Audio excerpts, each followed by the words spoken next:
Documento 142. La Pascua en Jerusalén. 2. La ira de Dios.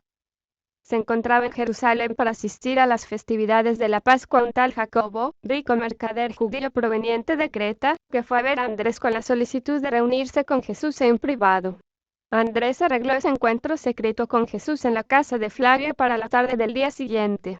Este hombre no podía comprender las enseñanzas del Maestro, y había venido porque deseaba hacer preguntas más completas sobre el reino de Dios. Jacobo le dijo a Jesús: Pero, Rabino, Moisés y los profetas de antaño nos dicen que Yahvé es un Dios celoso, un Dios de gran ira e intenso enojo. Los profetas dicen que Él odia a los malhechores, y que se venga de los que no obedecen su ley. Tú y tus discípulos nos enseñan que Dios es un Padre clemente y compasivo que tanto ama a todos los hombres que les daría la bienvenida en este nuevo reino del cielo, que tú proclamas que se está acercando. Cuando Jacobo terminó de hablar, Jesús le contestó: Jacobo, has expresado bien las enseñanzas de los antiguos profetas que enseñaban a los hijos de su generación de acuerdo con las luces de su época. Nuestro Padre en el paraíso es inmutable.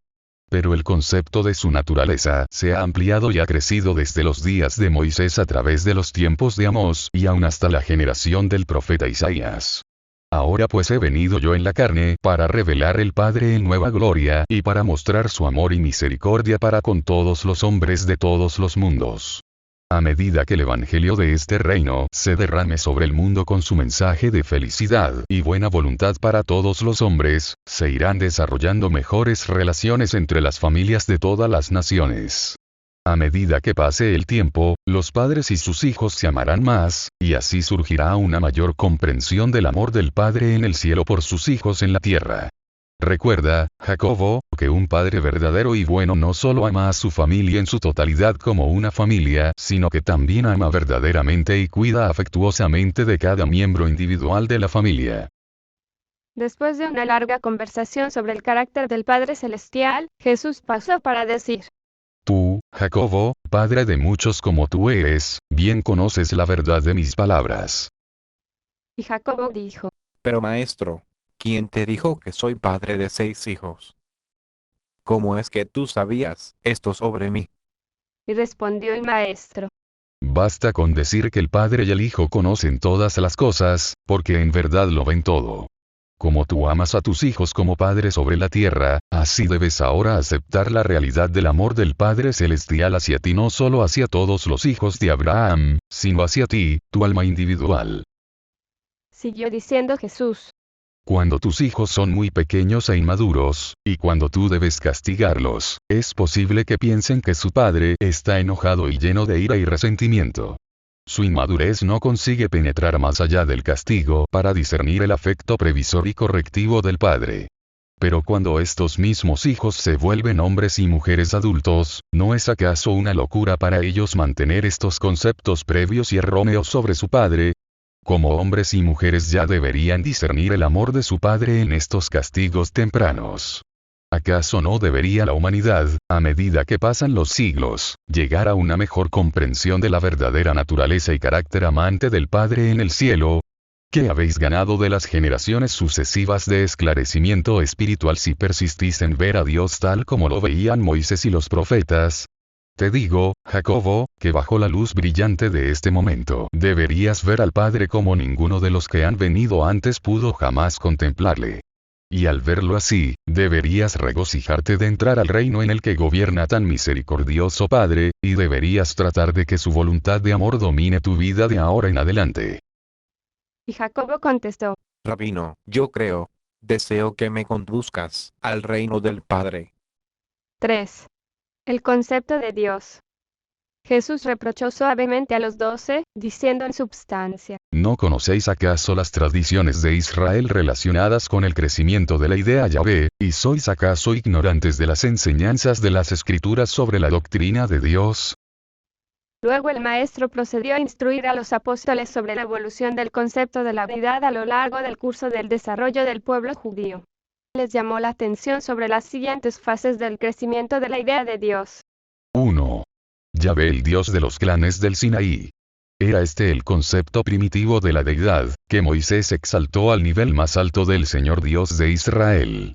El Padre en el cielo nunca deja de aceptar la adoración sincera de sus hijos en la tierra, aunque su concepto de la deidad sea burdo, y sea cual fuere el nombre que para ellos simboliza la naturaleza divina. 2. El Altísimo.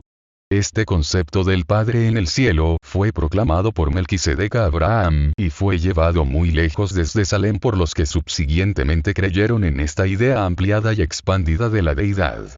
Abraham y su hermano se fueron de Ur debido al establecimiento de la adoración del sol, y se tornaron creyentes en las enseñanzas de Melquisedec sobre el Elión, el Dios Altísimo. El concepto de ellos era un concepto compuesto de Dios que consistía en una mezcla de las ideas mesopotámicas más antiguas con la doctrina del Altísimo. 3. El Shaddai.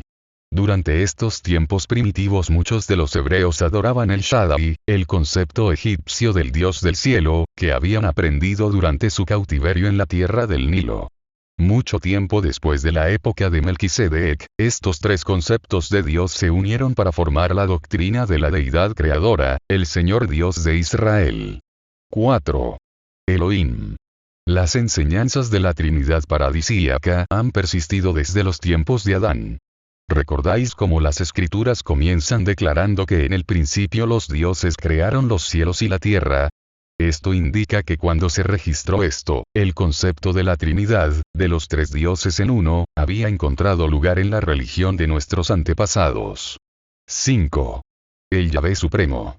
En los tiempos de Isaías, estas creencias sobre Dios se habían ampliado en el concepto de un Creador universal que era simultáneamente todopoderoso y todo misericordioso. Este concepto de Dios en desarrollo y ampliación suplantó virtualmente todas las ideas previas sobre la deidad en la religión de nuestros padres. 6. El Padre en el cielo. Ahora pues, conocemos a Dios como nuestro Padre en el cielo. Nuestra enseñanza provee una religión en la que el creyente es hijo de Dios. Esta es la buena nueva del Evangelio del Reino del Cielo. Coexisten con el Padre, el Hijo y el Espíritu, y la revelación de la naturaleza y ministerio de estas deidades del paraíso continuará ampliándose e iluminándose a lo largo de las eras sin fin de la progresión espiritual eterna de los hijos ascendentes de Dios. En todos los tiempos y durante todas las épocas la verdadera adoración de todo ser humano, en cuanto se relaciona con el progreso espiritual individual, es reconocida por el Espíritu residente como un homenaje al Padre en el cielo. Nunca antes habían estado los apóstoles tan anonadados como en este momento, al escuchar el relato del crecimiento del concepto de Dios en la mente judía de las generaciones previas. Estaban demasiado confundidos como para hacer preguntas. Mientras permanecían sentados ante Jesús en silencio, el maestro continuó. Y habríais conocido estas verdades si hubieseis leído las Escrituras. ¿Acaso no habéis leído a Samuel donde dice: y la ira del Señor se encendió contra Israel, de tal modo que incitó a David contra ellos, ordenándole que hiciese censo de Israel y Judá? Y eso no era extraño porque en los días de Samuel los hijos de Abraham realmente creían que Yahvé había creado tanto el bien como el mal. Pero cuando un escritor posterior narró estos acontecimientos, después de la ampliación del concepto judío sobre la naturaleza de Dios, no se atrevió a atribuir el mal a Yahvé, por consiguiente dijo: y Satanás se levantó contra Israel e incitó a David a que hiciese censo de Israel. ¿Acaso no sois capaces de discernir que tales narraciones de las Escrituras muestran claramente cómo el concepto de la naturaleza de Dios continuó creciendo de una generación a la otra? También deberíais haber discernido el crecimiento de la comprensión de la ley divina, en perfecta armonía con estos conceptos ampliados de la divinidad. Cuando los hijos de Israel salieron de Egipto, en los días antes de la revelación ampliada de Yahvé, tenían 10 mandamientos que les sirvieron de ley hasta el momento en que acamparon frente al Sinaí. Y estos 10 mandamientos eran: 1. No adorarás a otro Dios, porque el Señor es un Dios celoso. 2. No harás imágenes fundidas de Dios. 3. No dejarás de santificar la fiesta del Panásimo. 4. De todos los hombres varones y animales machos, los primogénitos son míos, dice el Señor. 5. 6 días trabajarás, pero el séptimo día descansarás. 6. No dejarás de santificar la fiesta de las primeras frutas y la fiesta de la cosecha a la salida del año. 7. No ofrecerás la sangre de los sacrificios con pan leudado. 8. El sacrificio de la fiesta de Pascua no debe dejarse hasta la mañana. 9. Las primicias de los primeros frutos de la tierra llevarás a la casa del Señor tu Dios. 10. No cocerás el cabrito en la leche de su madre. Y luego, entre truenos y relámpagos en el Sinaí, Moisés les dio los nuevos 10 mandamientos, que todos vosotros estaréis de acuerdo en que son pronunciamientos más nobles, más de acuerdo con los conceptos yahvéitas ampliados de la deidad. ¿Acaso nunca notasteis que estos mandamientos, tal como aparecen 2 veces en las Escrituras, en el primer caso consideran que la liberación del cautiverio en Egipto es la razón para acatar el sábado, mientras que en el segundo, el progreso de las creencias religiosas de nuestros antepasados exigía que el hecho de la creación se reconociera como la motivación de la observancia del sábado? Y luego, recordaréis que una vez más en la época más espiritualmente esclarecida de Isaías estos 10 mandamientos negativos fueron cambiados en la gran ley positiva del amor, la exhortación de amar a Dios en forma suprema y a vuestro prójimo como a vosotros mismos. Esta suprema ley de amor hacia Dios y hacia el hombre es la que yo también os declaro, como el deber total del hombre. 4. Flavio en la cultura griega. El maestro vio que su anfitrión estaba sorprendido por su actitud positiva sobre el arte. Por consiguiente, cuando terminaron de ver la entera colección, Jesús dijo: Porque sabes apreciar la belleza de las cosas creadas por mi Padre y hechas por las manos artísticas del hombre, ¿esperas que yo te reproche? Solo porque Moisés intentó combatir la idolatría y la adoración de los dioses falsos, ¿por qué deben todos los hombres ponerse en contra de la reproducción de la elegancia y de la belleza? Yo te digo, Flavio, que los hijos de Moisés no supieron interpretarlo y ahora crean falsos dioses aún de sus prohibiciones de las imágenes de los objetos del cielo y de la tierra. Pero, aunque Moisés enseñara estas restricciones a la mente en tinieblas de aquellos días, ¿qué tiene eso que ver con esta época, en la que el Padre en el cielo se revela como el gobernante espiritual universal por sobre todas las cosas? Flavio, yo declaro que en el reino venidero ya no enseñarán, no adoréis esto y no adoréis aquello. Ya no se preocuparán de instar a que evitéis esto y a que no hagáis aquello, sino más bien, todos se ocuparán de un deber supremo. Y este deber del hombre está expresado en 2 grandes privilegios: adoración sincera del Creador infinito, del Padre del paraíso, y servicio amante dado a los semejantes. Si amas a tu prójimo como te amas a ti mismo, realmente conocerás que eres hijo de Dios. En una época en que mi padre no era bien comprendido, Moisés estaba justificado en sus intentos de resistir la idolatría, pero en la era venidera el Padre habrá sido revelado en la vida del Hijo. Y esta nueva revelación de Dios hará por siempre innecesario confundir al Padre Creador con los ídolos de piedra o las imágenes de oro y plata. De aquí en adelante los hombres inteligentes podrán disfrutar de los tesoros del arte sin confundir la apreciación material de la belleza con la adoración y servicio del Padre del paraíso, el Dios de todas las cosas y de todos los seres. 5. El discurso sobre la certidumbre.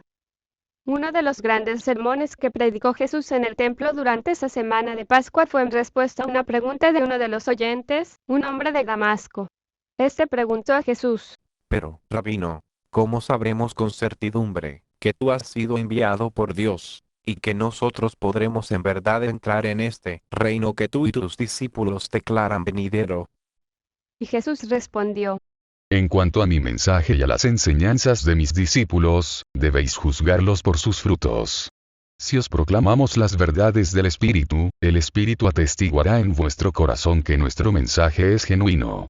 En cuanto al reino y a vuestra certidumbre de que seréis aceptados por el Padre Celestial, permitidme preguntaros: ¿qué padre entre vosotros, digno de llamarse padre y con un corazón tierno, abandonaría a su hijo en la ansiedad o en el suspenso sobre su posición dentro de la familia o su sitio asegurado en el afecto del corazón de su padre?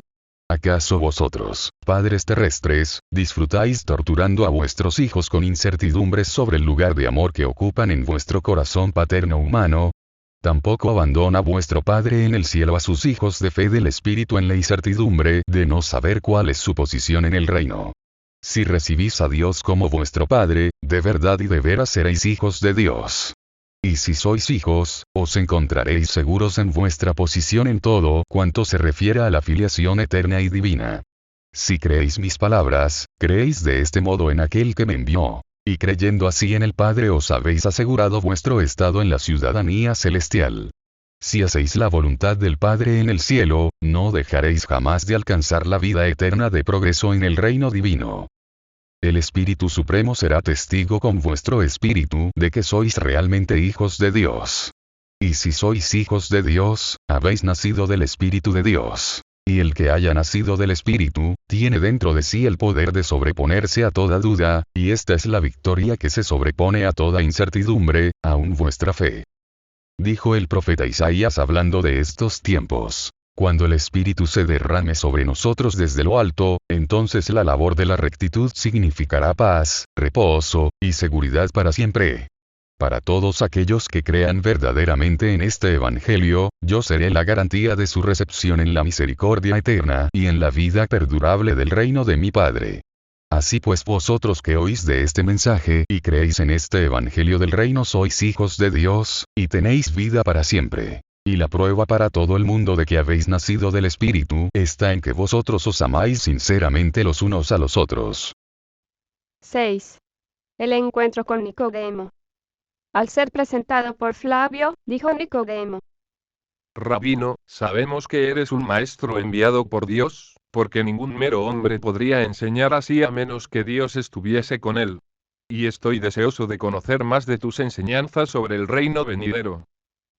Jesús respondió a Nicodemo: De cierto te digo, Nicodemo, que si un hombre no naciere de lo alto, no puede ver el reino de Dios. Entonces replicó Nicodemo: Pero, ¿cómo puede un hombre nacer de nuevo cuando ya es viejo? No puede entrar por segunda vez en el vientre de su madre para nacer. Dijo Jesús: Sin embargo, yo te declaro que, a menos que un hombre naciere del Espíritu, no podrá entrar en el reino de Dios. Lo que nace de la carne, carne es, y lo que nace del Espíritu, Espíritu es. Pero no debes sorprenderte de que yo haya dicho que debes nacer de lo alto. Cuando sopla el viento, oyes el murmullo de las hojas, pero no ves el viento de dónde viene y a dónde vaya. Así es con todo aquel que nace del Espíritu. Con los ojos de la carne puedes contemplar las manifestaciones del Espíritu, pero no puedes en verdad discernir el Espíritu. Replicó Nicodemo: Pero no comprendo. ¿Cómo puede eso ser? Dijo Jesús: Es posible que tú seas un maestro en Israel y sin embargo ignores todo esto. Se vuelve pues el deber de los que conocen las realidades del Espíritu revelar estas cosas a los que disciernen tan solo las manifestaciones del mundo material. Pero nos creerás a nosotros, si te decimos las verdades celestiales. ¿Tienes tú el coraje, Nicodemo, de creer en el que ha descendido del cielo, aun en el Hijo del Hombre? Y dijo Nicodemo: Pero ¿cómo podré yo comenzar a captar este espíritu que ha de rehacerme en preparación para entrar al reino? Respondió Jesús: El Espíritu del Padre en el cielo ya reside en ti. Si te dejas conducir por este Espíritu que viene de lo alto, muy pronto comenzarás a ver con los ojos del Espíritu. Cuando esto ocurra y tú elijas de todo corazón seguir la dirección del Espíritu, nacerás del Espíritu, puesto que tu único propósito del vivir será hacer la voluntad de tu Padre que está en el cielo. Al encontrarte nacido del Espíritu, y feliz en el reino de Dios, comenzarás a rendir en tu vida diaria los frutos abundantes del Espíritu. 7. La lección sobre la familia. Luego explicó que la idea del reino no era la mejor manera de ilustrar la relación del hombre con Dios. Empleaba estos tropos porque el pueblo judío estaba esperando el reino y porque Juan había predicado en términos del reino venidero.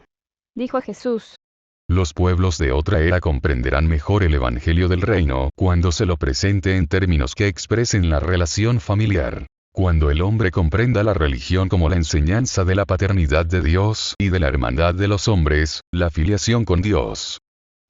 Jesús declaró que una verdadera familia está fundada en los siguientes 7 hechos. 1. El hecho de la existencia.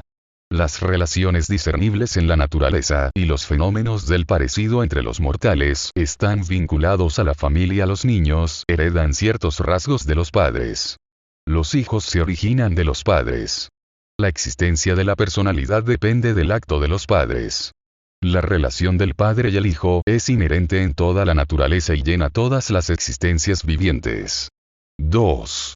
La seguridad y el placer. Los verdaderos padres derivan gran placer de la satisfacción de las necesidades de sus hijos. Muchos padres no se contentan con satisfacer tan solo las necesidades de sus hijos, sino que disfrutan en disponer también para sus placeres. 3. La educación y la capacitación. Los padres sabios planean cuidadosamente la educación y la capacitación adecuada de sus hijos e hijas. Se prepara así a los jóvenes para las responsabilidades mayores de la vida futura. 4. La disciplina y el establecimiento de limitaciones. Los padres previsores también disponen para la necesaria disciplina, guía, corrección y, de vez en cuando, limitaciones, para sus hijos pequeños e inmaduros. 5. El camaraderismo y la lealtad.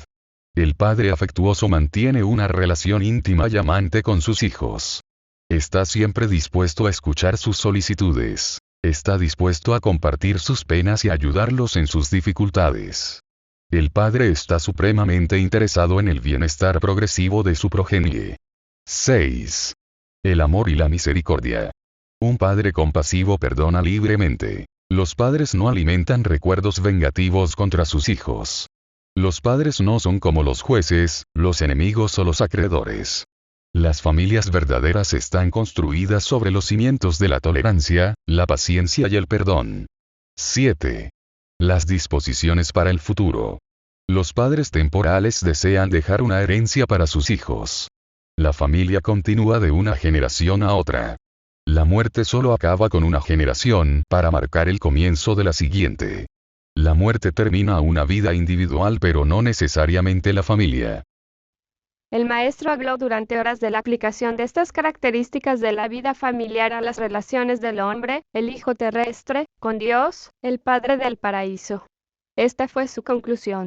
Yo conozco a la perfección toda la relación de un hijo con el Padre, porque todo lo que debéis alcanzar en la filiación en el futuro eterno, ya he alcanzado.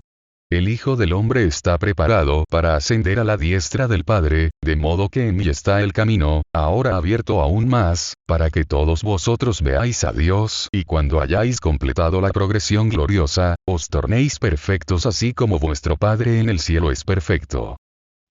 Aunque Jesús habló por varias horas, Tomás aún no estaba satisfecho, pues dijo: Pero, maestro, ¿no parece que el Padre en el cielo nos trate siempre con clemencia y misericordia? Muchas veces sufrimos duramente en la tierra, y no siempre son contestadas nuestras oraciones. ¿En qué punto fracasamos en captar el significado de tus enseñanzas? Jesús replicó: Tomás, ¿cuánto tiempo pasará hasta que adquieras la habilidad de escuchar con el oído del Espíritu? ¿Cuánto tiempo pasará hasta que disciernas que este reino es un reino espiritual, y que mi Padre es también un ser espiritual? ¿Acaso no comprendes que estoy enseñándoos como hijos espirituales en la familia espiritual del cielo, de la cual el jefe paterno es un espíritu infinito y eterno? ¿No me permitiréis usar a la familia terrestre como ilustración de las relaciones divinas sin aplicar mis enseñanzas tan literalmente a los asuntos materiales? En vuestra mente no podréis separar las realidades espirituales del reino, de los problemas materiales, sociales, económicos y políticos de la época. Cuando hablo el lenguaje del espíritu, ¿por qué insistís en traducir mi significado en un lenguaje de la carne cuando yo empleo relaciones comunes y literales para fines de ilustración? Hijos míos, imploro que ceséis de aplicar las enseñanzas del reino del espíritu a los asuntos sórdidos de la esclavitud, la pobreza, las casas y las tierras, y a los problemas materiales de la ecuanimidad y la justicia humanas. Estos asuntos temporales son la preocupación de los hombres de este mundo, y aunque en cierto modo afectan a todos los hombres, vosotros habéis sido llamados para representarme en el mundo, así como yo represento a mi Padre. Sois los embajadores espirituales de un reino espiritual, los representantes especiales del Padre Espíritu. A esta altura debería ser posible para mí instruiros como hombres adultos de mi reino espiritual. ¿Acaso debo dirigirme siempre a vosotros como si fuerais niños? ¿Es que no creceréis nunca en la sensibilidad espiritual? Sin embargo, os amo y os tendré paciencia hasta el fin de nuestra asociación en la carne. Y aun entonces mi espíritu os precederá en el mundo.